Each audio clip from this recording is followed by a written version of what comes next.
That means finally P naught is what, I की value है P upon 4 pi R square into area, इसको मैं ए not बोल देता हूं, तो ये ए नॉट एरिया हो गया। तो उधर से पावर रेडिएट हो रही है और इधर पावर कितनी गिर रही है दिखाई दे रहा है सबको, and that is equals to power कितना फॉल हुआ, तो P आपके पास कितना है, E sigma A T to the power 4 upon 4 pi R square into A nought. A area उसका है, ए नॉट एरिया इसका है। अब इस क्वेश्चन में आपसे क्या कहा गया बताओ, वो कह रहा है if both the temperature and distances are double then power received, अगर टेम्परेचर भी डबल कर दें और डिस्टेंस भी डबल कर दें, तो टेम्परेचर डबल करने से क्या होगा, 2 पावर 4 हो जाएगा और ये r पावर 2 है, ये 4 टाइम्स, तो डिवाइडेड बाय 16 बाय, तो your power is proportional to t power 4 upon R square, ये प्रोपोर्शनल आ जाएगा और एनालाइज कर सकते हो आप। क्लियर है क्या? नेक्स्ट,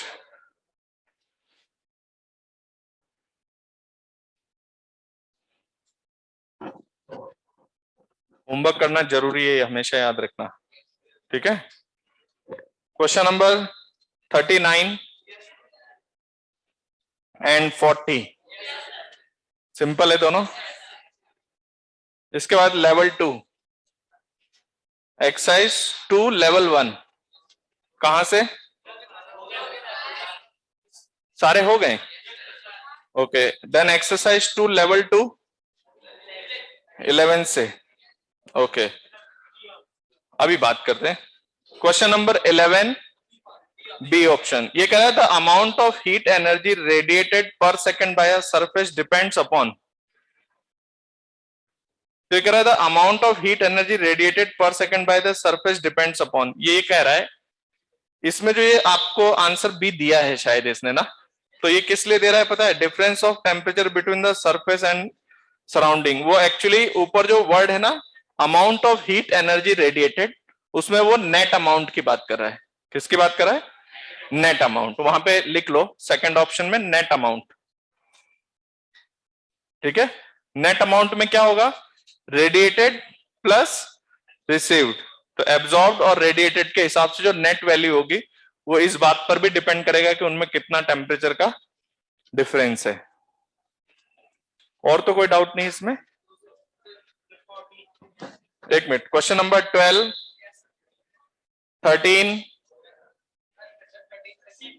13th का सी पार्ट देखिए, कह रहा है दो स्फीयर है आपके पास, सेम रेडियस है,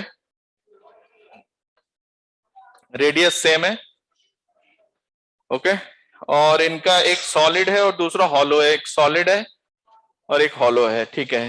तो आगे आपसे क्या कहा जा रहा था, kept in the chamber maintain at low temperature, किसी टेम्परेचर की बात कर रहे हैं, है ना।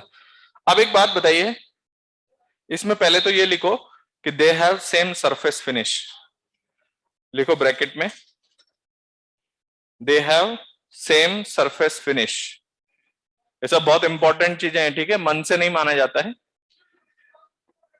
क्योंकि ये किसकी प्रॉपर्टी होती है, सरफेस की प्रॉपर्टी होती है। तो पहले ये लिख लो, फिर मैं क्वेश्चन एक्सप्लेन करता हूं आपको।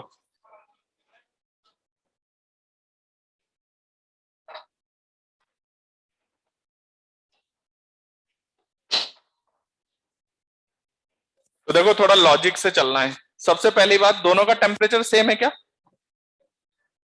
तो दोनों का टेम्परेचर सेम है, T equal to 0, surrounding temperature भी सेम है। आपको ये बात पता है कि रेट ऑफ हीट लॉस का फॉर्मूला क्या है, E sigma A T power 4 minus TS power 4, यही है।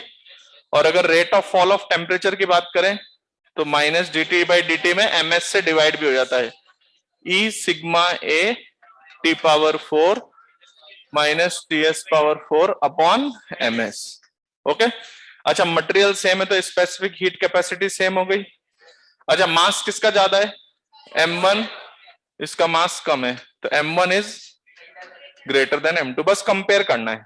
तो पहला option, the rate of heat loss of two sphere will be same at t equals to 0, दोनों का टेम्परेचर सेम है, तो रेट ऑफ हीट लॉस में ये सारी चीज सेम है, देख लो आप, एरिया भी सेम है, एमिसिविटी मैंने बता दिया आपको, सिग्मा कांस्टेंट है, टी और टीएस सब सेम है, तो rate of heat loss at T equals to 0 is same. अच्छा, एट टी इक्वल्स टू 0 अगर मैं ये कहूं कि rate of change of temperature की क्या हाल है, तो ये वैल्यू तो सेम है, लेकिन ये मास, ये m इंटू एस सॉलिड का ज्यादा है, तो T इक्वल टू 0 पे rate of change of temperature या रेट ऑफ कूलिंग वो सॉलिड स्फीयर का क्या है, कम है, और हॉलो स्फीयर का ज्यादा है। तो ऐसा करते हैं, अब अगले जो दो ऑप्शन है ना, T ग्रेटर देन 0, इसका मतलब 0 के थोड़ी देर बाद। चलिए, थोड़ी देर बाद क्या होगा, पहले मुझे बताओ जस्ट dt टाइम के बाद क्या होगा, किसका टेम्परेचर ज्यादा कम होगा, हॉलो का या सॉलिड का? हॉलो का टेम्परेचर ज्यादा कम होगा क्योंकि उसका ms कम है, तो उसका dt बाई dt जो है उसका ज्यादा है, तो किसका टेम्परेचर ज्यादा कम है? चलो अब वापस आ जाओ, ये सॉलिड और ये हॉलो, सॉलिड का टेम्परेचर T1 और इसका T2, कौन ज्यादा है? T1 ज्यादा है, क्योंकि T1 जो है मतलब आपका जो सॉलिड स्फीयर है वो धीरे धीरे ठंडा हो रहा है और एकदम से वो ठंडा हो गया। अब मुझे बताइए, यहां पर इन दोनों एक्सप्रेशंस में ये सब तो सेम है, लेकिन T1 किसका ज्यादा है? सॉलिड का ज्यादा है। तो अगर net rate of heat transfer की बात करें तो देखो क्या आएगा, rate of heat loss of solid sphere will be more than the hollow sphere. सही बात है, क्यों? क्योंकि dt टाइम के बाद ही इसका टेम्परेचर इससे ज्यादा होगा, मतलब इसका टेम्परेचर ज्यादा है इसका, तो रेट ऑफ हीट लॉस किसमें ज्यादा होगा? सॉलिड में। इतना समझ में आया? लेकिन अब rate of fall of temperature की अगर हम बात करें, जो डी ऑप्शन है वो कह रहा है the rate of temperature loss of two sphere may be same at T greater than 0। देखो, किसका? सॉलिड स्फीयर का न्यूमरेटर ज्यादा है, तो सॉलिड स्फीयर का डिनोमिनेटर भी ज्यादा है, न्यूमरेटर ज्यादा है, T1 power 4 minus TS power 4, और इधर T2 power 4 minus TS power 4, तो MS किसका ज्यादा है? सॉलिड स्फीयर का, तो न्यूमरेटर भी ज्यादा है और डिनोमिनेटर भी, हो सकता है ये रेशियो सेम आ जाए, होगा ही नहीं बोल रहे हैं, हो सकता है। Yes or no? Next question number 14 का सी पार्ट, ये वही पार्ट आ गया इसके करस्पॉन्डिंग, बताना है, एक बार देख लो वापस पढ़ के। देखो इसमें क्या हो रहा है, इसने जो आपको ग्राफ दिया ना, उसमें आपको ये बात तो समझ में आ गया कि आपका लैम्डा मैक्स ए से बी तक क्या हो रहा है, कम हो रहा है, तो टेम्परेचर तो बढ़ा है, तो ए से बी तक आपका टेम्परेचर बढ़ा है, फिर भी आपका ग्राफ कैसा आ रहा है, ए का ऊपर है और बी का नीचे है। इसका मतलब है कि हम जिस डिस्टेंस पर एनालाइज कर रहे हैं वो डिस्टेंस किसमें ज्यादा है, किसमें ज्यादा है? बी में। बी में अगर ज्यादा होगा, भाई बी का टेम्परेचर ज्यादा है लेकिन उसका ग्राफ नीचे आ रहा है, देखो आप डायग्राम देखिए, ग्राफ किधर आ रहा है? नीचे। पहले क्वेश्चन आपका पढ़ा हुआ है कि नहीं? पढ़ा हुआ है ना सबका? तो भाई आप क्या कर रहे हो, इसमें आपको दिया है इंटेंसिटी पर यूनिट वेवलेंथ का, आपको ग्राफ दिया है दो सोर्सेस से, ठीक है, किसी पर्टिकुलर डिस्टेंस पर, तो सोर्स वहां है, उससे किसी डिस्टेंस पर हम एनालाइज कर रहे हैं, तो आपको पता है कि उसके अकॉर्डिंग ये इक्वेशन, पावर जो रेडिएटेड होगा वो इस पे डिपेंडेंसी आएगी, तो उन्होंने उसी जगह पर नहीं बना के डी डिस्टेंस आगे बात कर रहे हैं, तो हमें लैम्डा मैक्स से तो ये बात समझ में आ जाता है कि टेम्परेचर कौन सा ज्यादा है, जिसका लैम्डा मैक्स कम है, तो बी का टेम्परेचर ज्यादा है, लेकिन बी की इंटेंसिटी डाउन क्यों आ रही है? क्योंकि उनकी डिस्टेंस ज्यादा रहेगी, ठीक है, टेम्परेचर ज्यादा है उसका, लेकिन अगर डिस्टेंस काफी ज्यादा हो तो इंटेंसिटी कम हो सकती है। बात समझे कि नहीं? अगर हम उसी जगह पे बात करें ना, स्फीयर ए और बी पर, तो वहां पर तो किसकी इंटेंसिटी ज्यादा होगी? बी की ही ज्यादा होगी, लेकिन उससे कितने डिस्टेंस पर? डी डिस्टेंस दूर, तो डिस्टेंस जितना ज्यादा करेंगे डी स्क्वायर के इनवर्सली, ये एक्सप्रेशन है। Yes or no? नेक्स्ट 15 में तो आप समझ गए होंगे, कोई मतलब नहीं है, कुछ भी हो सकता है, इसका मतलब तो यही है। Yes or no? Because we don't have any comparison over here. Question number 16, very good. Exercise 3 level 1 कहां तक डिस्कस्ड है? 12 तक, वेरी गुड, मतलब रेडिएशन ही बचा हुआ है। Okay, question number 13, 14, 15, very good. इसको किससे किया, एवरेज से? एवरेज से आ जाता है ना। वैसे देखो, एक मिनट, मेरा एक सजेशन है, पहले ना एग्जैक्ट इक्वेशंस लगाया करो। अगर एग्जैक्ट से आपका आंसर फंस गया तो फिर एवरेज पे आया करो। लास्ट ईयर जैसे कई बार ऐसा हुआ है जेई मेंस में कि कई स्टूडेंट सोच रहे हैं कि सर हमने एवरेज से निकाला, अलग आंसर आ रहा है, एग्जैक्ट से अलग आंसर आ रहा है, दोनों दिए हुए हैं। तो पहले किससे जाना चाहिए आपको, एग्जैक्ट से एक बार देख लो। अदरवाइज वो इक्वेशन है एग्जैक्ट कौन सा, वो वाला formula t minus T S upon t1 minus T S equal to E power minus K T. बात समझ गए? कई बार क्या होता है, वो फंक्शन इस तरीके का होता है कि बहुत इजीली सॉल्व हो जाता है। जैसा कि यहां बात करें तो शायद वो इजीली सॉल्व नहीं होगा, log 25 और जाने क्या क्या बन रहा है। Yes or no? तो आप लोग जनरली पहले एग्जैक्ट वाला चेक कर लिया करो।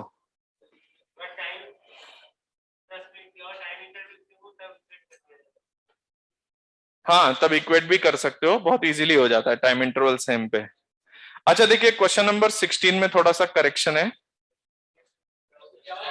हाँ मुझे मालूम है डाउट आएगा, क्योंकि पहली बात तो ये सुनो, पहले क्वेश्चन को समझो। पहले हीटर चालू था, हीटर चालू है, उसका टेम्परेचर कितना मेंटेन हो रहा है, 37, 37 है उसका टेम्परेचर, और सराउंडिंग का कितना है। तो क्या आपको इतना मैंने समझा दिया है कि अंदर से जो पावर 250 निकल रही होगी वो फाइनली बाहर जानी चाहिए, तो वो सराउंडिंग से कुछ ले भी रहा है, तो खुद भेजेगा और सराउंडिंग से लेगा। वो वैल्यू किसके बराबर होगी, माइनस करने पर एच के बराबर होगी। Yes or no? अब देखिए, ये क्वेश्चन आपसे पूछ रहा है find the steady state rate of emission of radiant heat. वो एक्चुअली इनिशियल वैल्यू की बात कर रहा है। तो पहले तो आप वहां पर ये लिखिए कि find the steady state rate of emission if heater is switched off. अब देखो, हीटर स्विच्ड ऑफ कहने का कोई सेंस नहीं है अगर आप कौन सा पूछ रहे हैं, स्टेडी स्टेट कंडीशन पर। बात समझ गए? तो वो स्विच्ड ऑफ वाला पार्ट काट दो,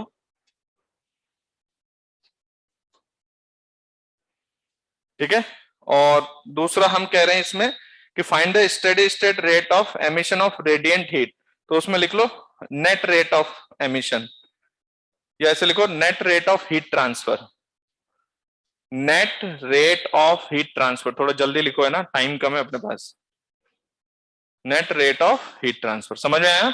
अच्छा, इसको मैं ऐसे भी पूछ सकता था, जैसे कि मान लो मैंने हीटर स्विच ऑफ कर दिया, स्टेडी स्टेट के तुरंत बाद हीटर स्विच ऑफ कर दिया मैंने, तो जस्ट आफ्टर आपको पता है कि अभी उसका टेम्परेचर कितना है, 37, और बाहर का अभी भी कितना है, कितना, 27। तो अभी तो रेट ऑफ हीट ट्रांसफर 250 ही रहा होगा। Yes or no? थोड़ी देर बाद टेम्परेचर डाउन हो जाएगा, ठीक है। अदरवाइज क्वेश्चन में एरर है। क्वेश्चन नंबर 17, 17 में डाउट है, देखते हैं 17।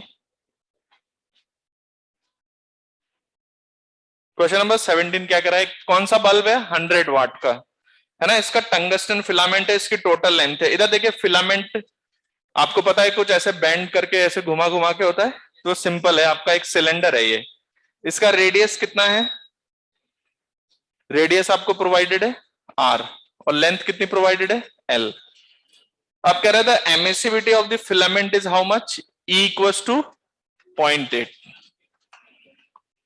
तो कह रहा है calculate the temperature of filament when the bulb is operating at correct wattage. मतलब इसमें कितनी पावर अंदर डेवलप हो रही है, 100 वॉट। तो मुझे बताइए, मान लो इसका टेम्परेचर सरफेस का कितना है, T0। तो ये आपको क्या कह रहा है, एक 100 वाट का बल्ब है, उसकी लेंथ गिवन है आपको, उसका रेडियस गिवन है, एमिसिविटी गिवन है, और कह रहा है कि आपको टेम्परेचर बताना है when the bulb is operating at correct, ठीक है।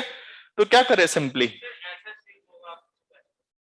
फिलामेंट ऐसे होता है, कभी देखा नहीं आपने, बल्ब का फिलामेंट नहीं देखा ऐसे, तो वो एक तार ही तो है सीधा, उसमें टोटल सरफेस एरिया कितना बनेगा, इसी तार को घुमा घुमा के ऐसे कर लो। Yes or no? तो मेरे पास इसका सरफेस एरिया कितना है पता है, जहां से ये हीट दे रहा है, that is 2 pi r l। तो आपको पावर कितना हटाना है यहां से, जितना अंदर पावर डेवलप हो रहा है वो सरफेस से सारा बाहर जाना चाहिए, और सराउंडिंग का कोई टेम्परेचर आपको प्रोवाइडेड नहीं है। तो sigma E A and that is T power 4। कर लोगे सॉल्व, आ जाएगा आंसर, सारी चीजें रख देना यहाँ पे। तो आपका एरिया कितना है, 2πr_l, this is the area. Confirm? इस शेप में आपको डाउट रहा होगा, तो फिलामेंट जो है एक वायर है, उसको ऐसे गोल गोल घुमाया होगा, कैसे भी, जैसे बल्ब में नहीं देखा है पहले कभी फिलामेंट, स्प्रिंग जैसे घुमाया हुआ होता है।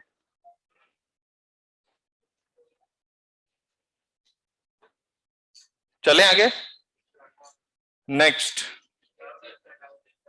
Question number 18। डाउट है? चलिए, है तो सिंपल, पर जैसे जैसे क्वेश्चन की लेंथ बढ़ती जाती है बच्चों को लगने लगता है कि अब नहीं होगा, बस इस चीज से ओवरकम हो जाओ। क्वेश्चन नंबर 18 क्या कह रहा है, एक कॉपर है ना, sphere is suspended in a evacuated chamber maintained eight 300 kelvin. मतलब एक कॉपर स्फीयर है, 300 केल्विन किसका टेम्परेचर है, temperature of surrounding. The sphere is maintained at constant temperature how much, 500 के। इसको किस पर मेंटेन किया, 500 के पर। अब आपसे क्या कह रहे हैं कि total 210 watt of electric power is needed to do this. कितना पावर चाहिए आपको, 210। तो यानी 500 पर मेंटेन हो गया, याद रखना स्टेडी स्टेट है, यानी अंदर जितनी पावर डेवलप्ड है वो सारा फेंकना है आपको। तो कितना पावर डेवलप्ड है, तो वो है सिग्मा ई ए, 500 पावर 4 माइनस 300 पावर 4। बोलो, ये स्टेडी स्टेट है, और पावर P1 कितना है, 210। अब आपसे क्या कहा जा रहा है, when the surface of copper is completely, यानी अब आपने क्या किया, उसके ई को क्या बना दिया, 1। तो वो कह रहा है कि अब सेम कंडीशन के लिए हमें कितनी पावर चाहिए, 700 watt is needed to maintain the same temperature. आप समझ गए क्यों चाहिए हमें ज्यादा वॉट, टेक्निकली क्योंकि इसका ई क्या हो गया, ई बढ़ गया है। तो जब स्टेडी स्टेट अचीव होगा तो ये ज्यादा रेट से एमिट कर रहा होगा, तो अंदर ज्यादा पावर चाहिए। तो second answer is your 700। Sigma ई की वैल्यू 1 इंटू इसका टेम्परेचर तो यही है 500 power 4, yes or no, divide कर दीजिए। क्या चाहिए आपको, एमिसिविटी ऑफ द कॉपर, ठीक है।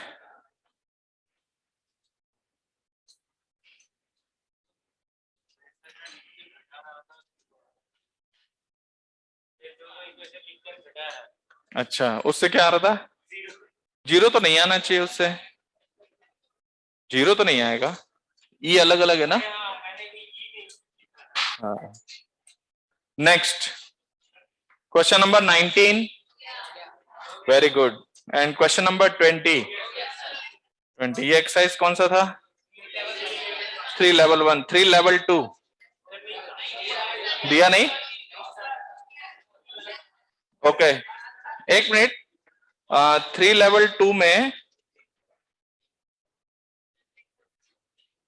नेक्स्ट क्लास में, ओके दिया था मैंने होमवर्क, लेवल 1 तक दिया था कि लेवल 2 भी, अच्छा किया नहीं है तो कोई बात नहीं, नेक्स्ट क्लास का आपका होमवर्क रहेगा एक्सरसाइज 3 लेवल 2 और एक्सरसाइज 4 लेवल 1।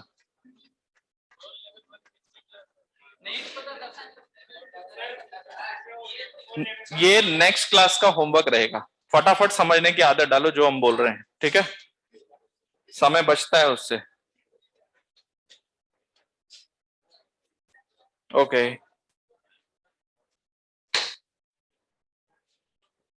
अच्छा एक रिमार्क लिख लो, आपको किसी क्वेश्चन में कहीं वैसे जरूरत तो नहीं पड़ रही है, इधर देखो, हाँ क्या हुआ, क्या डाउट है? इधर आओ पहले उठ के आप। कौन सा क्वेश्चन में डाउट है? इधर आओ बेटा, इतनी देर बाद याद कैसे आई आपको? अच्छा, मैंने नहीं सुना है। सही बात है यार, आज चेकअप करवाऊंगा मैं कान का।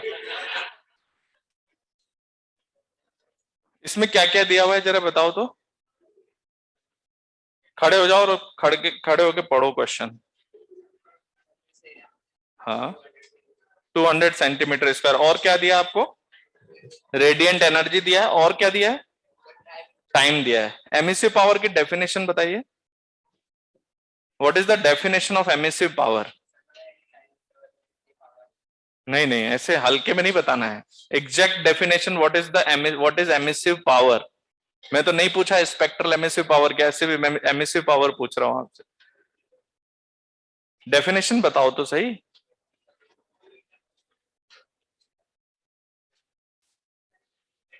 कॉपी में देख के बताओ। और देखो, क्लास में च्युइंगम खाना अलाउड नहीं है। अगर खाते हो तो सबके लिए लेके आओ। तो देखो इधर, चलो कोई बात नहीं। देखिए, एमिसिव पावर क्या होती है? Emissive power is what? Energy radiated पर unit area per unit time. तो उसमें आपको क्या क्या दिया है देखो क्वेश्चन में। एमिसिव पावर के लिए एरिया भी दिया है और टाइम भी दिया है। तो आप इन दोनों से डिवाइड करके क्या कर सकते हो, उसका एमिसिव पावर निकाल सकते हो। बाद में उसने कहा कि if it's emissivity is how much, 0.45। तो पहले वो कैसा था, उसकी एमिसिव पावर आपने निकाल ली और आपको पता है कि उसका ई पता चल गया आपको कितना है ना। अब वो कह रहा है इफ, तो what would be the radiant energy emitted by the black body in 1 hour. तो अगर आपको इसकी एमिसिव पावर पता है, तो इसकी एमिसिव पावर जो है ना, वो ब्लैक बॉडी की ई टाइम्स है। तो ब्लैक बॉडी का निकालने के लिए ई से क्या कर दें, डिवाइड कर दें। तो उससे क्या पता चल गया, ब्लैक बॉडी की एमिसिव पावर। अब वो कह रहा है कि बताइए, वो आइडेंटिकल इलेक्ट्रिकल हीटर है ना वो, तो कह रहा है radiant energy emitted by the body in 1 our.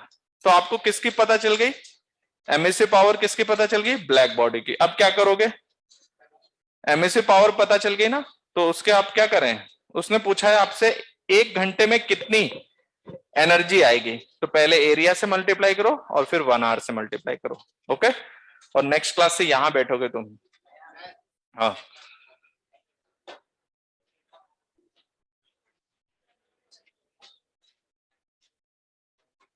चलिए हम लोग स्टार्ट करते हैं। अच्छा, एक मैं रिमार्क आपको बता रहा था, वो हीट ट्रांसफर से ही रिलेटेड है। उसके बाद हम लोग बात करते हैं। ये रिमार्क आपके पास शीट में जगह हो तो शीट में लिख लो, या कॉपी में जगह हो तो वहां पे लिख लो। हीट ट्रांसफर का ही है। ओके, एक छोटी सी लाइन है, कहीं यूज हो जाए तो ध्यान रखना इसका, है ना। एक लिख लो, सोलर कांस्टेंट। कभी कभी ये वर्ड यूज हो जाता है, इसलिए मैं बता दे रहा हूं पहले से आपको। फिर हम लोग हीट टू पर चर्चा करेंगे। ओके, सोलर कांस्टेंट पता है? इधर सुनो, सिंपली क्या है, जैसे सन जो है रेडिएट कर रहा है, तो सन हमारे लिए परफेक्ट ब्लैक बॉडी है, क्या है, तो वहां से रेडिएशन एमिट करके हम तक भेज रहा है। तो सोलर कांस्टेंट का मतलब क्या होता है, अगर हम अर्थ के कॉन्टेक्स्ट में बात करें, तो सन से अर्थ के यूनिट एरिया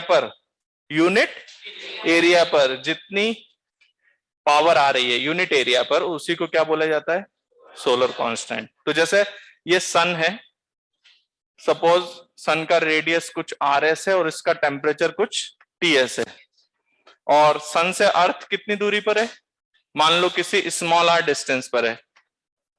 तो आपको क्या करना है, सन की पावर कितनी, सिग्मा ए कितना है, 4 pi into T S power 4। ये किसकी पावर है, सन की। तो सन, और ये कौन है यहां पर, अर्थ। तो सन से अर्थ के बीच की डिस्टेंस कितनी है, स्मॉल आर है। तो मुझे बताइए, अर्थ पर अगर हमसे ये पूछा जाए कि यूनिट एरिया में कितनी पावर आ रही है, यूनिट एरिया पर। तो आपको क्या करना है, ये कितने एरिया पर डिस्ट्रीब्यूट कर रहा है, 4 पाई आर स्क्वायर। तो यहां पर यूनिट एरिया में जो पावर होगी उसको हम क्या बोलेंगे, कितनी पावर रेडिएट कर रहा है, P upon 4 pi R square.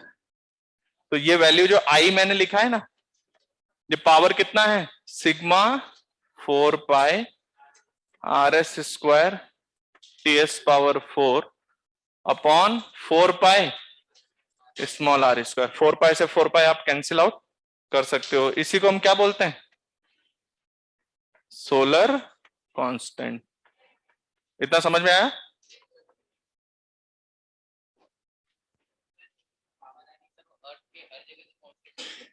वो अर्थ क्या है एक्चुअली, इतनी डिस्टेंस पर है ना, उसको बहुत छोटा कंसिडर किया जाएगा।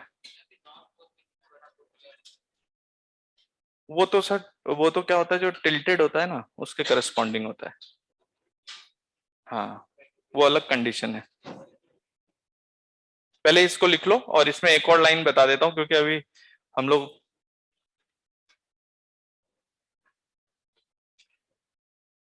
तो कभी कहीं सोलर कांस्टेंट नाम यूज हो तो ये होता है, ठीक है।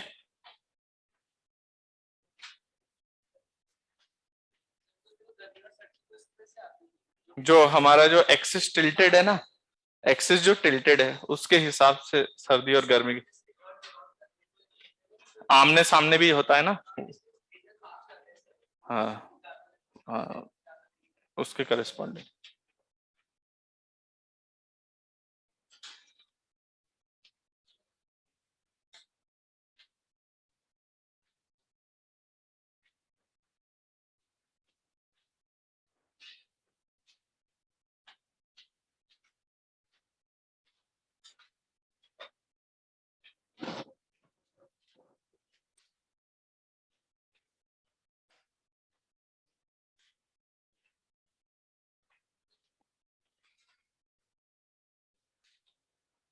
देखिए रिमार्क में सिर्फ सिंपल सी पार्ट है आपका कि ये सन है और सन से अर्थ की सरफेस पर यूनिट एरिया जितनी पावर होती है उसी को क्या कहा जाता है, सोलर कांस्टेंट।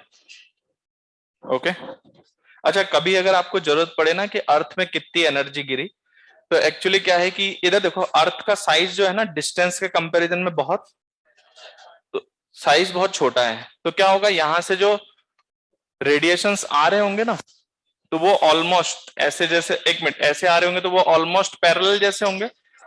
तो कभी आपसे पूछा जाए कि अर्थ पर कितनी पावर आ रही है, तो आपको क्या करना है, एक मिनट, ये जो है वो इस तरह से आएगा। तो आपको ये देखना है अर्थ का जो ये वाला एरिया है ना, इस एरिया में जितनी पावर आ रही है वही पावर अर्थ पर गिरेगी। बात समझे। तो कभी अगर जरूरत पड़े तो आप यहां पर पावर ऑन अर्थ अगर लिखना चाहो तो आपको क्या करना है, ये जो हमने इंटेंसिटी एस्टिमेट किया है उससे किसको मल्टीप्लाई करना है, पाई आर ई का होल स्क्वायर। आर ई किसका है, अर्थ का radius. R E is the radius of earth. Okay.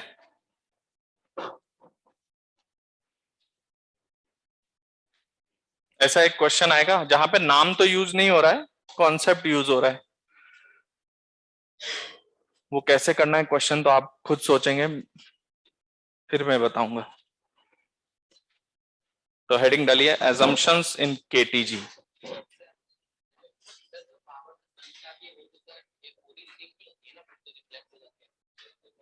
हाँ, लेकिन वहां पर यहाँ पर हमने ये सब चीजों को नेग्लेक्ट किया हुआ है। बहुत एक्यूरेट कैलकुलेशन नहीं हो सकती हर चीज की। फिजिक्स जो स्टडी है उसमें पूरा आइडियल हम लोग कंसिडरेशन करते हैं जब तक क्वांटिटेटिव एनालिसिस ना हो ढंग। कांस्टेंट की वैल्यू अगर आपको निकालनी है तो आपको सन का टेम्परेचर पता होना चाहिए उसके करस्पॉन्डिंग, ठीक है। काफी ज्यादा होता है, टेम्परेचर बहुत ज्यादा होता है। हेडिंग डालिए एजम्पशंस इन केटीजी। अब थोड़ा ध्यान से सुनना सब लोग, है ना।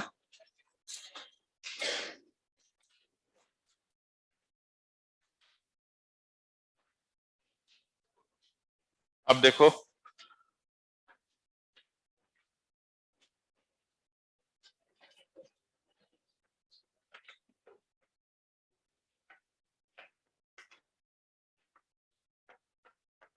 ओके। तो देखिए, सबसे पहला एजम्पशन है, कुछ एजम्पशंस मैंने आपको बताए थे। तो पहला एजम्पशन लिखिए, लिखो, एजम्पशन फर्स्ट। देखो, the gas molecules are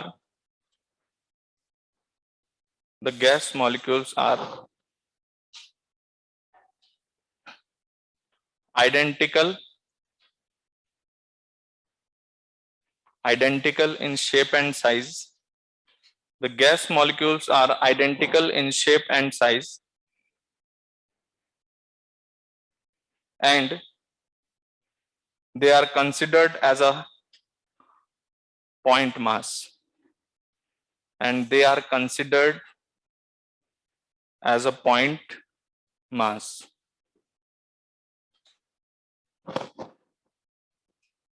ठीक है।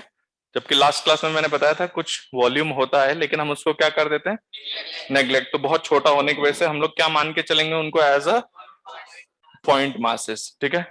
पॉइंट नंबर 2 लिखिए, लिखो, इन अ गैस सैंपल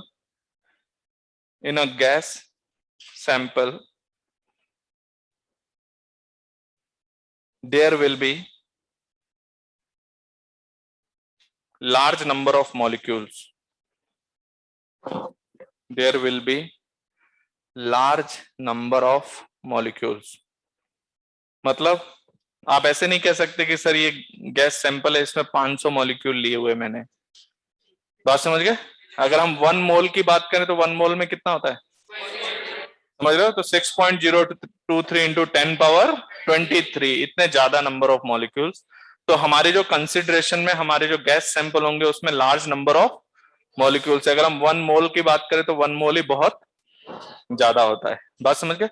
ऐसा इसलिए भी है क्योंकि ये जो आप गैसेस में जो भी इफेक्ट्स आगे देखने वाले हैं वो इतने सारे मॉलिक्यूल्स हैं कि जैसे गैस प्रेशर शो कर रहा है, मैंने आपको कुछ समझाया था कि वो वॉल के साथ क्या करेगा, कोलिजन करेगा, तो उसके करस्पॉन्डिंग वो वहां पे फोर्स लगाएगा। That force per unit area is pressure. अब हम कह रहे हैं कि वहां पर प्रेशर तो बहुत ज्यादा डिटेक्ट होता है, तो 2 4 10 मॉलिक्यूल्स के बस की बात नहीं है। तो वहां पर हमें कितने मॉलिक्यूल्स कंसीडर करने, large number of molecules are considered. ठीक है। पॉइंट नंबर नेक्स्ट लिखिए, द सेपरेशन बिटवीन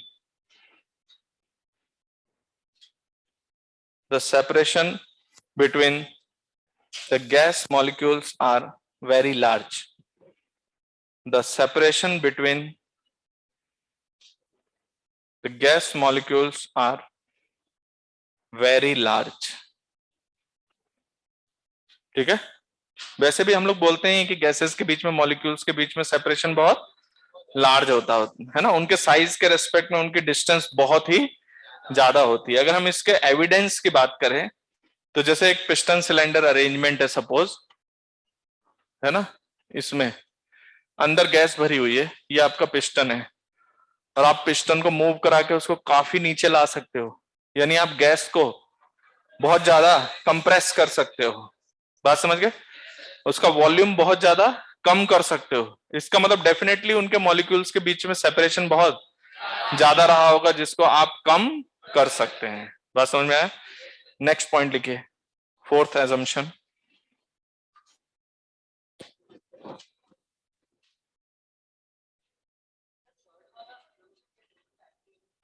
फैक्ट है लेकिन बहुत ही ज्यादा है, मतलब कंपेरेटिवली बहुत ही ज्यादा है।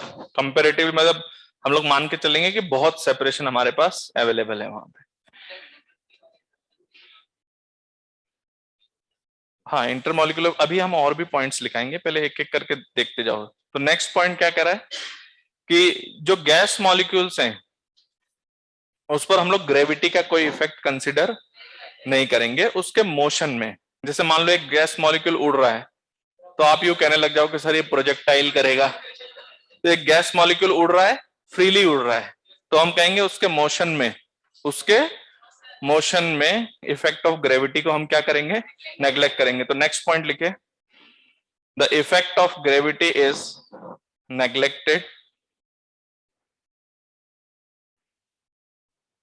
in the motion of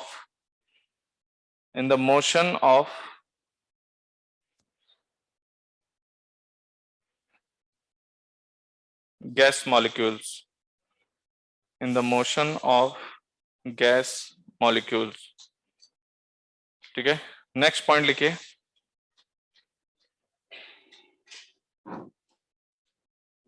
देखो, the collision between the gas molecules, the collision between the gas molecules and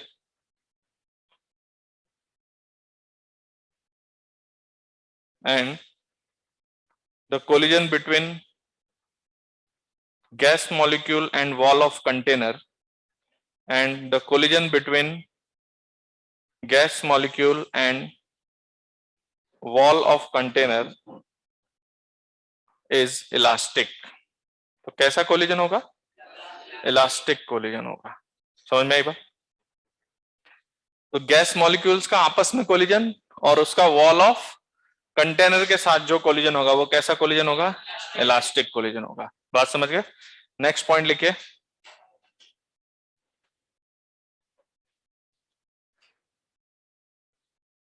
देखो, गैस मॉलिक्यूल्स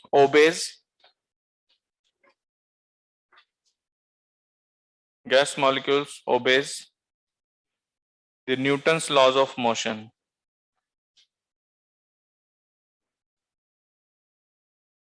कोई उसमें अलग बात नहीं है, सिंपल आपका पार्टिकल मूव कर रहा है, बस उसमें हमने क्या कहा है कि इफेक्ट ऑफ ग्रेविटी को उसके मोशन में हमने नेग्लेक्ट किया है, क्योंकि वो इस तरह से जाता है। क्लियर है क्या? कि उसमें effect of gravity almost negligible रहता है। नेक्स्ट पॉइंट लिखिए। Next point,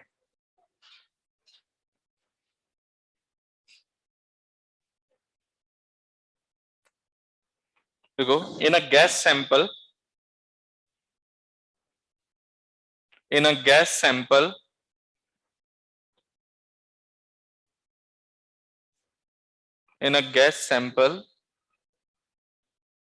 the molecules of gas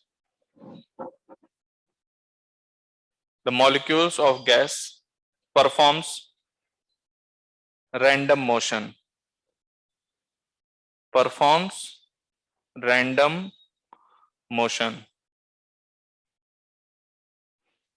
that means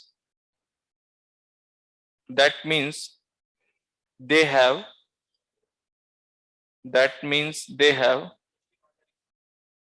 all possible speed,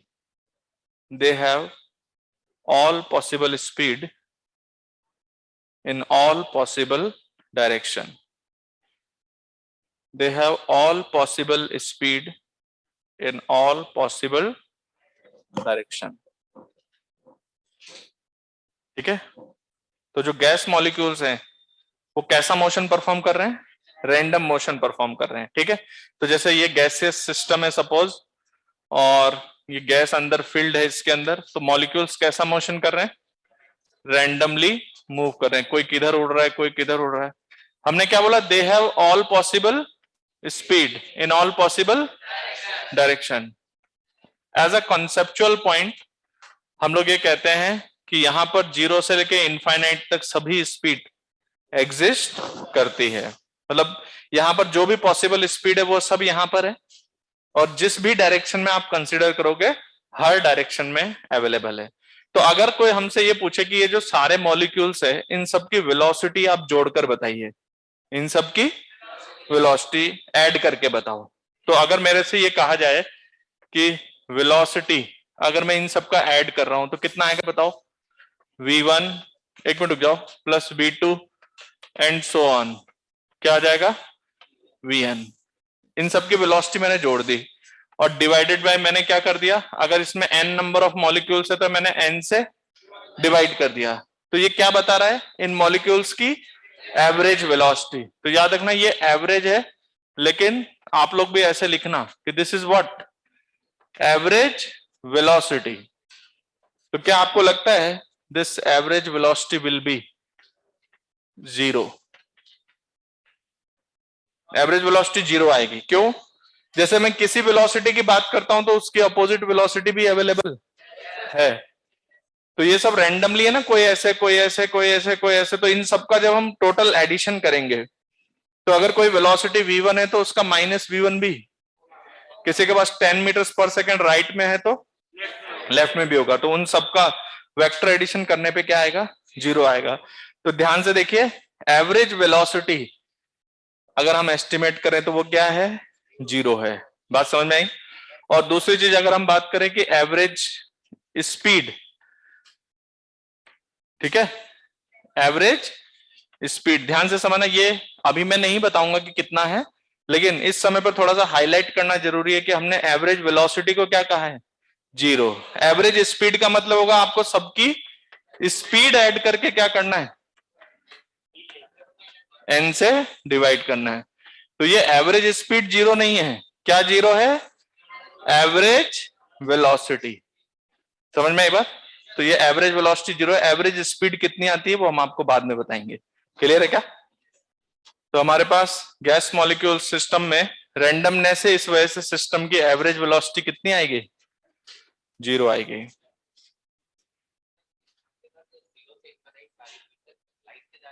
मैं मानता हूं बात, इसीलिए तो मैं बार बार एक बात बोल रहा हूं कि एज अ कंसेप्चुअली हम क्या मानते हैं? दे have all possible speed in all possible. तो इसमें एक शब्द भी यूज किया जा रहा है, ऑल पॉसिबल। लेकिन मैथमेटिकल बैकग्राउंड में जब आप क्वेश्चंस देखेंगे, मैक्सवेल स्पीड डिस्ट्रीब्यूशन कर्व देखेंगे, तो उन्होंने माना है कि जीरो से लेके इंफिनिटी तक सभी अवेलेबल है। हाँ,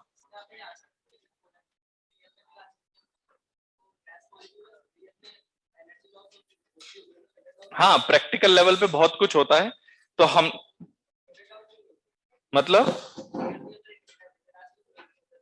नहीं, मैंने पहली बात तो ये कहा नहीं है कि इनइलास्टिक होता है। हम ये बोल रहे हैं कि जो हमारा क्या कहते हैं गैस है, हम यहां पर कैसा कोलिजन मान के चल रहे हैं? हो सकता है उसमें कुछ एनर्जी के थोड़े बहुत लॉसेस भी हो। बात समझ गए? अभी जो हम कंडीशन की बात कर रहे हैं ना, ये सारी कंडीशन एट लो डेंसिटी, किस पर? लो डेंसिटी पर ये अप्रोक्सीमेटली सेटिस्फाई भी करती हैं। बात समझ गए? लेकिन हाई डेंसिटीज पर अगर हम बात करें तो फिर वो सेटिस्फाई, तो उनमें कुछ लॉसेस भी हो सकते हैं और भी बहुत सारी कंडीशंस हो सकती हैं। ठीक है, तो हम लोग जो बात कर रहे हैं बहुत आइडियलिस्टिक करेंगे। नेक्स्ट पॉइंट लिखिए। तो एवरेज वेलोसिटी जीरो है, एवरेज स्पीड जीरो। तो यहां पर वर्ड पे ध्यान देना, एवरेज वेलोसिटी बोला है कि एवरेज स्पीड बोला है?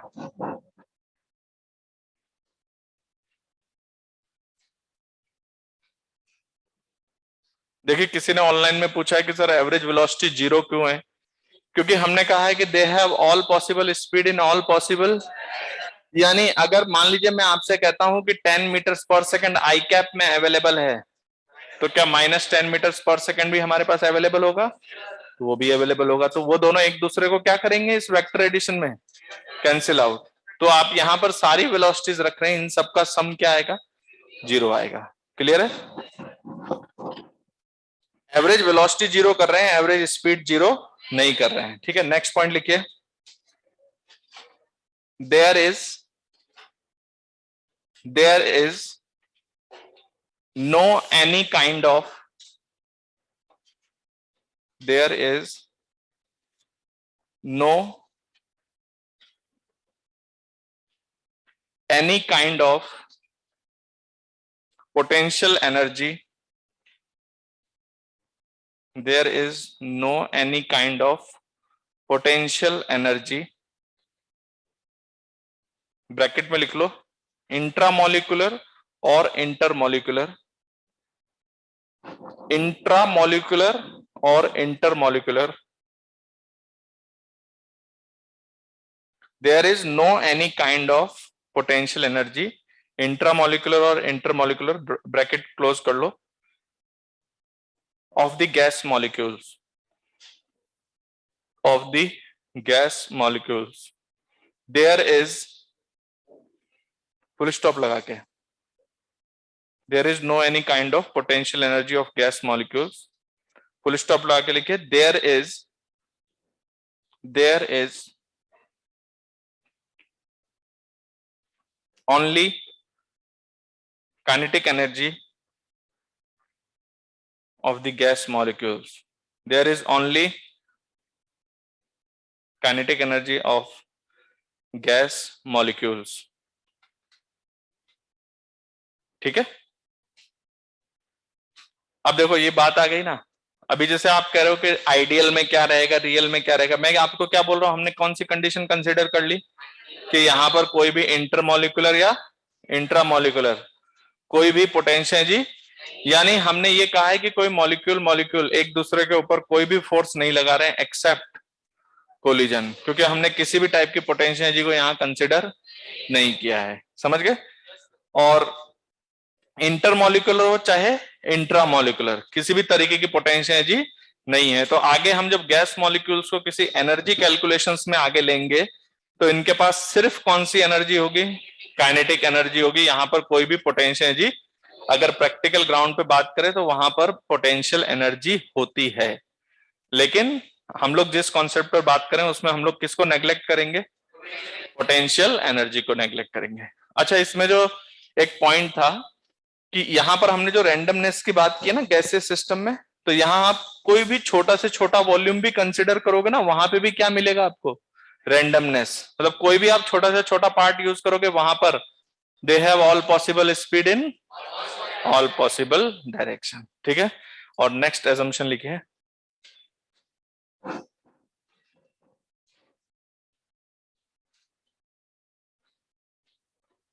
देखो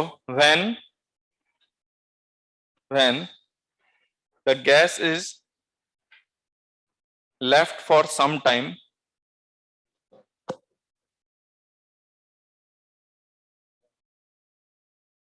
when the gas is left for some time,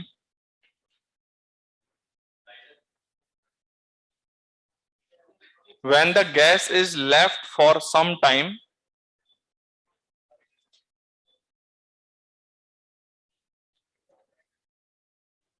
left for some time, पढ़ाई में ध्यान नहीं है मेरे को लग रहा है। When the gas is left for some time, then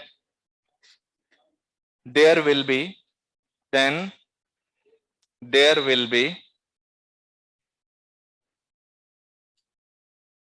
thermal equilibrium, there will be thermal equilibrium in the gas, there will be thermal equilibrium in the gas, ठीक है। and in thermal equilibrium, and in thermal equilibrium the velocity distribution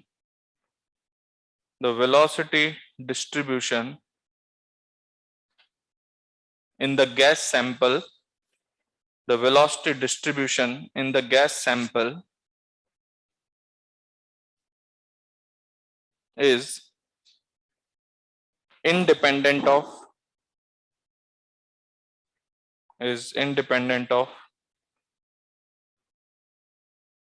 direction, position,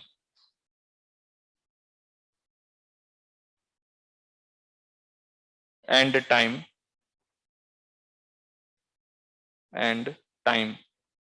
इसका मतलब समझो क्या है।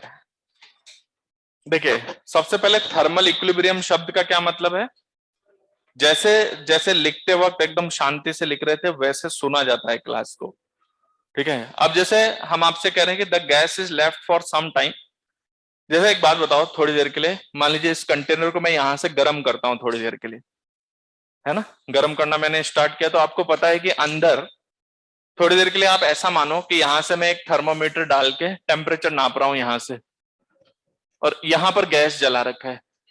कितने लोग के मन में आ रहा है कि सर अभी तो यही गर्म हुआ होगा, अभी तो यहां तक गर्म होने में थोड़ा टाइम लगेगा, होता है ना, प्रैक्टिकल तो यही है।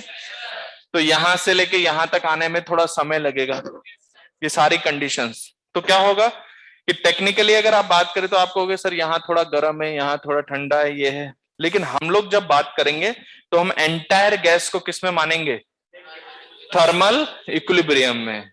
बात समझ गए? मतलब इसके अंदर जैसे ही आप लेफ्ट को क्या कहते हैं, जो गैस सैंपल है उसको आप किस में कंसिडर करेंगे, जैसे ही आप उसको छोड़ेंगे वो थर्मल इक्विलिब्रियम में माना जाएगा। समझ गए? तो हमारी कैलकुलेशंस कब होगी? जब वो थर्मल इक्विलिब्रियम में है। थर्मल इक्विलिब्रियम का मतलब ये हुआ कि यहां पर अंदर सारी कंडीशंस सिमिलर हो गई हैं। तो उस कंडीशन को हम लोग कैसे एक्सप्लेन करते हैं? वो कंडीशन है वेलोसिटी डिस्ट्रीब्यूशन से। किससे? Velocity distribution. जैसे मान लो अगर आप ये कहें कि यहां पर कुछ एनर्जी ज्यादा है, यहां पर कुछ कम है, इधर उधर, तो अभी पूरा सिस्टम यूनिफॉर्म नहीं हुआ है। तो हम किस कंडीशन पर बात करेंगे हमेशा? Thermal equilibrium. मतलब हर जगह एक यूनिफॉर्मिटी रहेगी, और वो यूनिफॉर्मिटी किसकी रहेगी? वेलोसिटी डिस्ट्रीब्यूशन की। वेलोसिटी डिस्ट्रीब्यूशन मैंने क्या लिखा? It is independent of position and direction. मतलब अगर आप मुझे यहां पर कहें, तो यहां पर अगर मैं कहता हूं कि मेरे 500 मॉलिक्यूल्स एक्स डायरेक्शन में चल रहे हैं, तो कंफर्म है कि 500 मॉलिक्यूल्स वाई डायरेक्शन में भी चल रहे हैं और 500 जेड में भी चल रहे हैं। तो किसी भी डायरेक्शन में आप मानोगे तो 500 मॉलिक्यूल्स उस डायरेक्शन में चल रहे हैं। और साथ के साथ अगर मान लो मैं ये मानता हूं कि 500 मॉलिक्यूल्स 300 मीटर पर सेकेंड से चल रहे हैं, तो मेरे पास 500 मॉलिक्यूल्स वाई डायरेक्शन में भी 300 से चल रहे होंगे, जेड में भी 300 से चल रहे होंगे। किसी भी डायरेक्शन में आप कंसिडर करोगे 500 मॉलिक्यूल्स आपको किस वेलोसिटी पे चलते हुए मिलेंगे? तो ये वेलोसिटी का डिस्ट्रीब्यूशन है। मतलब एक तो हमने ये बोला कि दे have all possible speed in all possible direction, पहली बात तो ये हुई। अब हम बात कर रहे हैं कि उनका डिस्ट्रीब्यूशन कैसा है। तो उनका डिस्ट्रीब्यूशन का मतलब अगर एक्स डायरेक्शन में आप क्या मान रहे हैं? 500 मॉलिक्यूल्स के पास कितनी स्पीड है? 300। समझ में आई बात? 300 मीटर पर सेकेंड से 500 मॉलिक्यूल्स इधर जा रहे हैं, तो 500 मॉलिक्यूल्स वाई डायरेक्शन में भी होंगे जिनकी वेलोसिटी कितनी? 300 मीटर्स पर सेकेंड। जेड में भी होंगे, और इवन आप किसी भी डायरेक्शन में कंसिडर करेंगे, उस डायरेक्शन में आपके पास 500 मॉलिक्यूल्स कितनी स्पीड रखेंगे? 300। बात समझ में आया कि नहीं? तो ये तो हुआ independent of direction, independent of. अब जैसा यहां है वैसा ही यहां है, वैसा ही यहां है, वैसा ही। एक्चुअली जो शब्द है ना कि टेम्परेचर सेम है, उस टेम्परेचर सेम सेम वर्ड को हम लोग किस बात से बोल रहे हैं? Velocity distribution. अभी आगे आपको पता चलेगा ये जो टेम्परेचर है वो इनके मोशन से इनकी एवरेज काइनेटिक एनर्जी का इफेक्ट है। किसका? वो हम आपको प्रूव करके बात करेंगे कि जो टेम्परेचर है वो कैसे एवरेज काइनेटिक एनर्जी को रिप्रेजेंट करता है। वो मैथमेटिकल कैलकुलेशन के बाद आएगी। तो अभी मैं आपको क्या बता रहा हूं कि यहां पर जो वेलोसिटी डिस्ट्रीब्यूशन है वही वेलोसिटी डिस्ट्रीब्यूशन, और वही यहां पर भी वही, हर जगह पर सिमिलर डिस्ट्रीब्यूशन है। That is independent of position and independent of direction. तो अगर आपस में बात करें एक्स वाई जेड कोई भी डायरेक्शन, जैसे मैंने कहा कि 300 मॉलिक्यूल्स 500 मीटर्स पर सेकंड पे और 200 मॉलिक्यूल्स 100 मीटर पर सेकंड पे, तो जो दो मैंने बताए हैं उतने ही मॉलिक्यूल्स वाई में भी होंगे, उतने ही एक्स में भी होंगे, उतने ही किसी भी डायरेक्शन में होंगे। तो हर डायरेक्शन में ये वेलोसिटी डिस्ट्रीब्यूशन सेम रहेगा, independent of direction, position and time. Time का मतलब तो ये हुआ कि जब तक आप इस सिस्टम को डिस्टर्ब, जैसे डिस्टर्ब करने का मतलब जैसे अगर आप मान लीजिए कि अभी आपने इस सिस्टम को ऐसे छोड़ा हुआ है, तो अभी टाइम के साथ भी कोई चेंजेस। हाँ, अब अगर आप लगे हुए हो कि सर हम तो लगे हैं हीट देने, तो फिर टाइम के साथ उसमें वेरिएशन आएंगे। लेकिन टाइम के साथ वेरिएशन आएंगे, लेकिन हर समय पर हम पूरे एंटायर सिस्टम को किस में मानेंगे?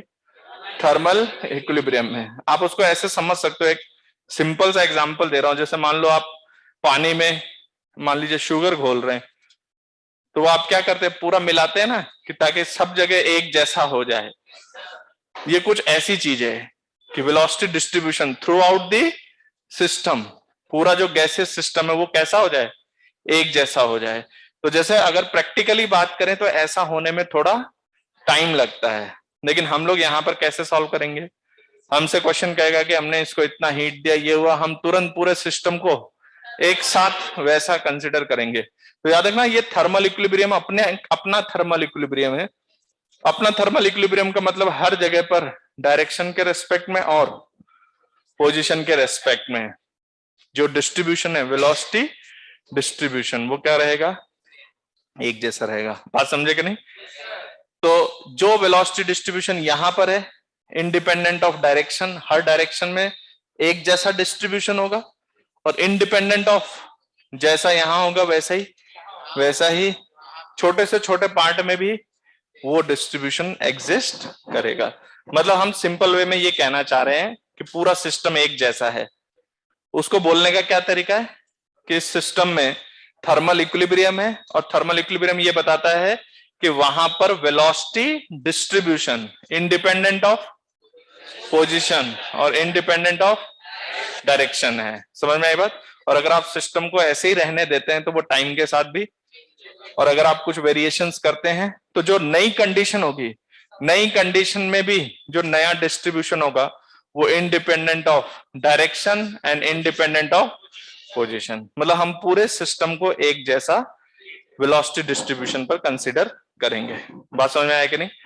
तो ये इतने सारे हमारे पास एजम्पशंस हैं जो हम लेकर चल रहे हैं।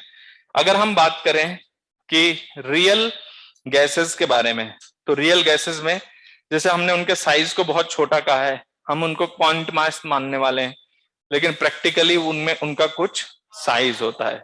मास तो होता है, मास तो यहां भी रहेगा, लेकिन उनका कुछ साइज कंसिडर्ड होगा। बात समझे कि नहीं? तो हम लोग जो बात कर रहे हैं ना, इतनी सारी कंडीशंस, सही मायने में ये आइडियल गैस की डेफिनेशन है। किसकी?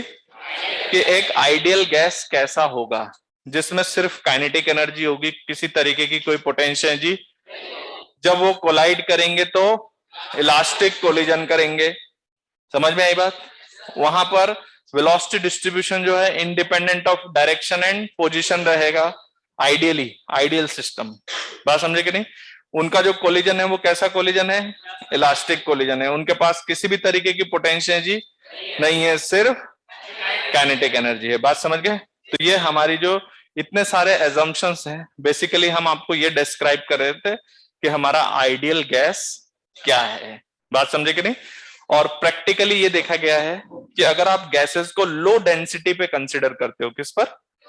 लो डेंसिटी पर। तो लो डेंसिटी पर उनका बिहेवियर, जो रियल गैसेस हैं उनका बिहेवियर आइडियल गैस की तरह होता है। बात समझ में आया कि नहीं? नहीं, लो डेंसिटी, जैसे मान लो आप कोई जगह कंसिडर कर रहे हैं, वहां पर आप कुछ मोल्स कंसिडर कर रहे हैं, तो आप बहुत ज्यादा हाई डेंसिटी पे मत चले जाओ। अगर आप लो डेंसिटी पर कंसिडरेशन कर रहे हो तो क्या रहेगा आपका? जो रियल गैसेस है वो किसकी तरह बिहेव करेंगे? आइडियल गैस की तरह। तो नीचे स्पेशल रिमार्क लिखिए कि the above assumptions are the above assumptions are for the ideal gas. The above assumptions are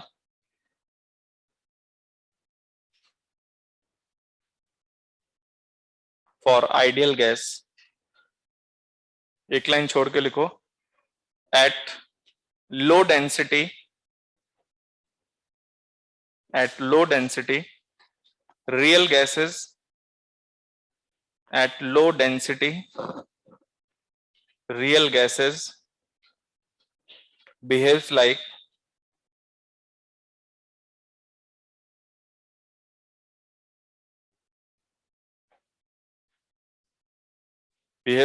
ideal gas,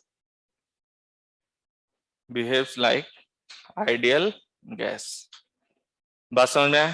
तो इतनी सारी assumptions जो हैं वो आइडियल गैस को बताती है कि आइडियल गैस क्या है। बात समझ गए?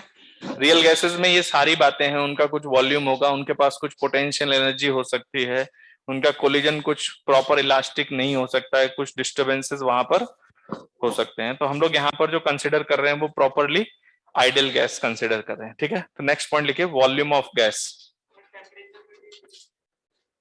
टेम्परेचर पे क्या?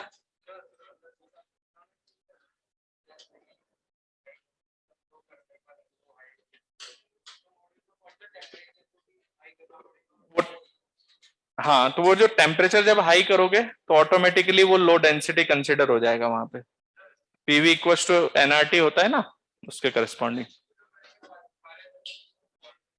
सारे रूल्स लगभग फॉलो करेंगे। हाँ, तो ये चैप्टर आप समझो ना, हम एजम्पशंस पे बात कर रहे हैं, तो हम आइडियल कंडीशन पे बात करेंगे। प्रैक्टिकली थोड़ा बहुत डिफरेंसेस हो सकते हैं, बात समझे। जब आप लोग इंजीनियरिंग में जाओगे तो हर जगह पे कुछ ना कुछ एक्चुअल कंडीशंस के बारे में बात की जाएगी।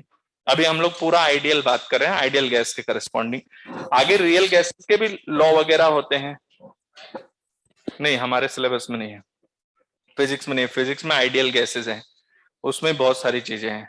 तो नेक्स्ट लिखिए, volume of gas, volume of gas.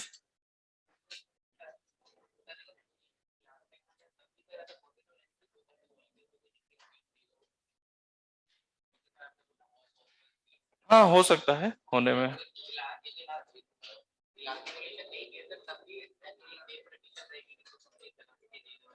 देखो, जो अगर आप कहते हो कि वेलोसिटी जीरो है तो क्या कहते हैं, उसके नंबर बहुत कम होंगे, कोई ना कोई उड़ ही रहे होंगे। लेकिन अगर आप ये कहते हो कि सर कोलाइड होके कोई वेलोसिटी जीरो वगैरह हो गई क्या, तो हम कहेंगे बहुत कम नंबर ऑफ मॉलिक्यूल्स हैं, क्योंकि हम लोग मान तो रहे ही हैं कि आइडियल कंडीशन है, जीरो से लेके इनफाइनाइट तक सभी की बात कर रहे हैं।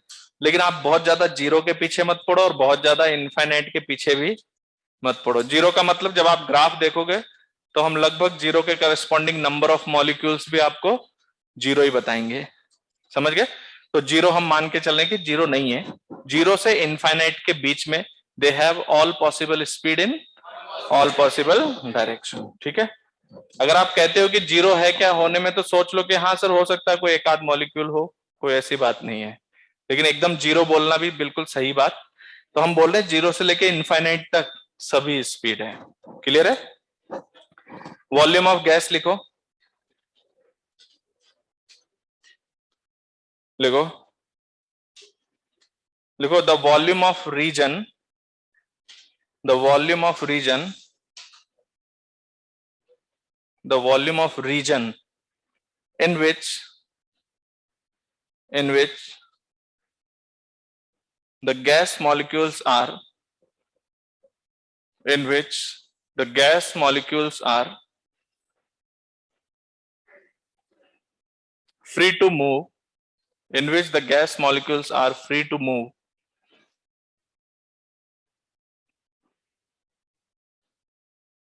is called volume of gas, is called volume of gas, ठीक है। तो जैसे अगर हम वॉल्यूम ऑफ गैस की बात कर रहे हैं, तो this is the volume of container minus volume occupied occupied by the gas molecules, okay। तो वॉल्यूम ऑफ गैस क्या हुआ, volume of container minus of volume occupied by the gas molecule, जो भी उनका साइज होगा। अब ये तो इन जनरल बात हुई जहां वो फ्रीली मूव कर सकते हैं, ये तो इसकी डेफिनेशन है। फॉर आइडियल गैसेस हमने इनको कैसा कंसिडर किया है, पॉइंट, मतलब उनका कोई वॉल्यूम नहीं है। तो for ideal gases, for ideal gases volume occupied by gas molecules equal to zero. That means the volume of gas is equal to the volume of container.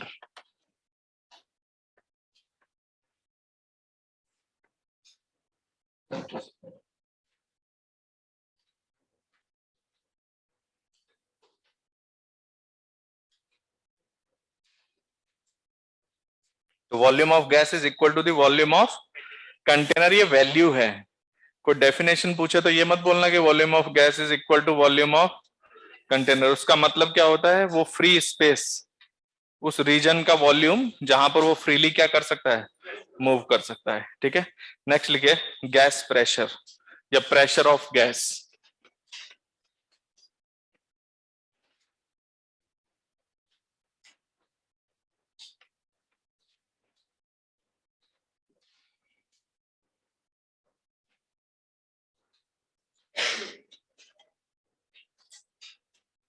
लिखिए प्रेशर ऑफ गैस, इसकी definition क्या है?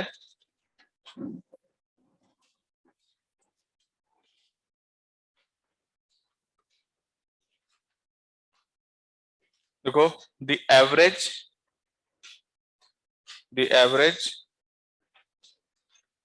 Normal force, the average normal force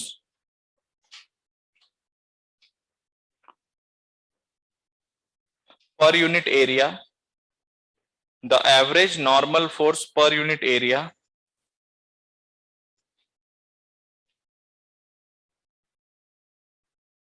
the average normal force per unit area on the wall of container,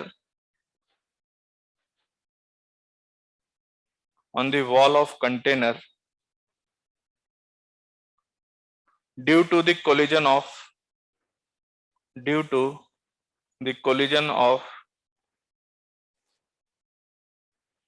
gas molecule, due to the collision of gas molecule is called gas pressure, या pressure of gas is called pressure of gas. ठीक है, तो pressure of gas क्या है? Wall of container पे कौन सा force? Normal force per unit area, समझ गए? Normal force per unit area, और वो किसकी वजह से है? Due to the collision of gas molecules with the wall of container, that normal force per unit area is called, even that is the normal average force. Force को हमने क्या कर दिया है? ऑन एन एवरेज कितना force लग रहा है, बात समझे कि नहीं? तो that is gas pressure. Pressure की यूनिट क्या होती है? ऐसा यूनिट न्यूटन पर मीटर स्क्वायर, जिसको हम लोग क्या बोलते हैं? पास्कल्स बोलते हैं। ठीक है, तो जो प्रेशर होता है, तो प्रेशर आप क्या करते हो कि प्रेशर जो है वो normal force per unit area है। तो अगर प्रेशर से कभी फोर्स निकालना है तो क्या करोगे? एरिया से तो हम मल्टीप्लाई करेंगे, लेकिन उस फोर्स की डायरेक्शन कौन सी होगी? प्रेशर का जो फोर्स होगा वो हमेशा सरफेस के परपेंडिकुलर एक्ट करेगा। बात समझे कि नहीं? हम लोग नेक्स्ट पॉइंट पे बात करते हैं। अभी हम लोग प्रेशर की कैलकुलेशन भी करेंगे। पहले आइडियल गैस इक्वेशन, जैसे मान लीजिए कि आपका कोई सिस्टम है, मान लीजिए इसमें आपने क्या रखा हुआ है? इसके अंदर गैस फील्ड है। बात गैस की हो रही है, पिस्टन की नहीं बेटा। इसमें कौन फील्ड है? गैस। तो यहां पर गैस कुछ प्रेशर शो कर रहा होगा। प्रेशर का मतलब मैंने आपको समझाया कि जो मॉलिक्यूल टकरा रहे होंगे, तो वॉल ऑफ कंटेनर, यहां पर ये सब वॉल ऑफ कंटेनर है इसके लिए। तो इन सब से जो वो कोलाइड कर रहा है, उस पर जो नॉर्मल फोर्स पर यूनिट है, पर यूनिट एरिया है, उसको हम क्या बोल रहे हैं? प्रेशर। ठीक है, वॉल्यूम ऑफ गैस का मतलब वॉल्यूम ऑफ कंटेनर। तो अगर इस कंडीशन में देखें तो क्या ये फ्री स्पेस है? ये नहीं, मतलब ये फ्री स्पेस है जहां पर गैस मॉलिक्यूल फ्रीली मूव कर सकते हैं। तो इस समय पर यहां से यहां तक का जितना वॉल्यूम है, यही क्या है? Volume of gas. जितने फ्री स्पेस या वो रीजन जहां पर वो फ्रीली क्या कर सकता है? मूव कर सकता है। अगर मान लो मैं पिस्टन को यहां से उठा के थोड़ा ऊपर कर दूं, तो थोड़ा ऊपर कर देंगे तो जगह ज्यादा हो जाएगी। जगह ज्यादा हो जाएगी तो गैस का वॉल्यूम ज्यादा हो गया, क्योंकि ये वो वॉल्यूम है जिसमें वो फ्रीली क्या कर सकता है? मूव कर सकता है। ओके, तो आइडियल गैस इक्वेशन क्या है? P V equals to N R T.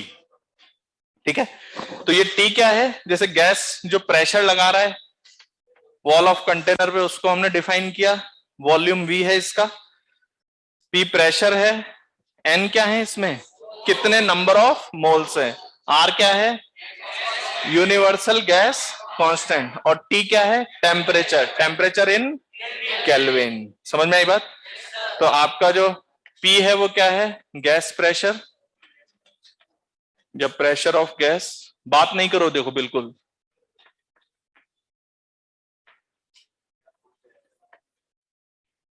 उसके बाद V क्या है,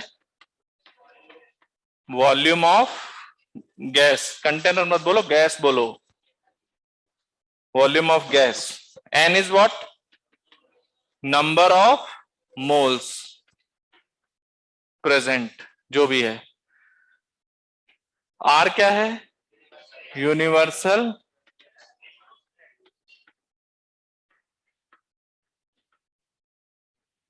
यूनिवर्सल गैस कांस्टेंट। और T क्या है,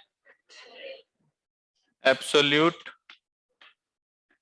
टेम्परेचर ऑफ गैस। क्लियर है क्या? तो T उसका टेम्परेचर है। PV इक्वल्स टू nRT, ये आइडियल गैस इक्वेशन है। Pressure, volume, number of moles, है ना। कैपिटल R की वैल्यू कितनी होती है? तो देखो मैं आपको थोड़ा यूनिट सिस्टम बता दूं कि अगर आप प्रेशर रखते हो न्यूटन पर मीटर स्क्वायर में, वॉल्यूम रखते हो मीटर क्यूब में, एन आपको मोल्स, ग्राम मोल्स हैं, टी किस में रखना होता है, केल्विन में। तो हमारे पास आर की value, very good, 8.314 joule per mole पर केल्विन। समझ में आई बात? अगर मान लीजिए आप इस प्रेशर को, फिजिक्स में ये ज्यादा यूज करते हैं हम लोग एसआई यूनिट्स, ठीक है। जनरली कहीं पे आप लोग केमिस्ट्री वगैरह में यूज करते हो, प्रेशर एटीएम में यूज करते हो, तो वॉल्यूम लीटर में यूज करते हैं, तो एन तो आपका मोल में ही है, टेम्परेचर केल्विन में ही है, लेकिन उस केस में आपका आर 0.0821 एटीएम लीटर पर, समझ में आया? फिजिक्स में हम लोग ज्यादातर क्या यूज करेंगे, ऐसा यूनिट सिस्टम। ओके, पहले इतना नोट करिए।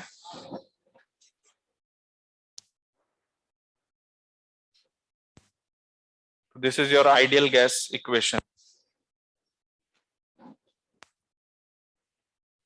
तो मतलब किसी गैस का pressure, volume, number of moles, ये उसका टेम्परेचर, और इसमें ये है टेम्परेचर, वॉल्यूम, प्रेशर, इन सब में ये वाला रिलेशन होता है। थोड़ा जल्दी लिखो, माइक भी जाने वाला है। ये जो इक्वेशन है ना, पीवी इक्वल्स टू एनआरटी, इसको हम लोग कंटेनर फॉर्म बोलते हैं। क्या बोलते हैं? Container form.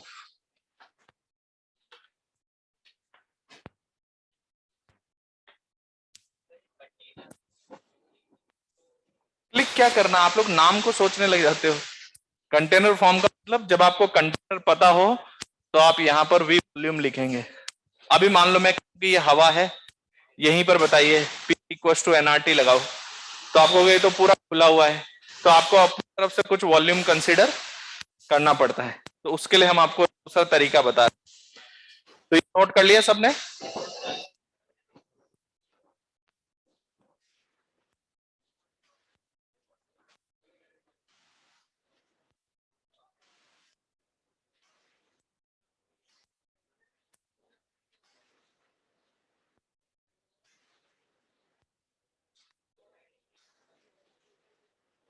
ऐसे ऐसे डाउट आ रहे हैं कि जवाब ही नहीं है मेरे पास। हाँ, बैठी है क्या? हाँ, खत्म हो।